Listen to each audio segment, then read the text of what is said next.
ضلع رنگا ریڈی میں دلخرار سڑک حادثہ، کئی ہلاک، بیشتر زخمی۔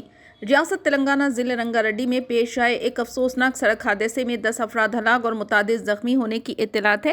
یہ حادثہ آج حیدرآباد بیجاپور ہائی وے پر چیوڑلم منڈل کے الور کے قریب پیش آیا، جہاں سڑک کنارے سبزیاں فروخت کرنے والے چھوٹے تاجرین کو ایک بے قابو لاری نے رونڈ ڈالا۔ لاری بعد میں ایک درخت سے ٹکرا کر رک گئی۔ حادثے میں جہاں 10 افراد کے ہلاک ہونے کی اطلاعات حاصل ہوئی ہیں، وہیں تقریباً 50 افراد جو وہاں سبزی فروخت کر رہے تھے، ان میں سے بیشتر زخمی بتائے جا رہے ہیں۔ لاری ڈرائیور حادثے کے بعد کیبن میں پھنس گیا، جسے نکال کر ہاسپٹل منتقل کیا گیا، جبکہ دیگر زخمیوں کو بھی فوری طور پر قریبی ہاسپٹل پہنچایا گیا۔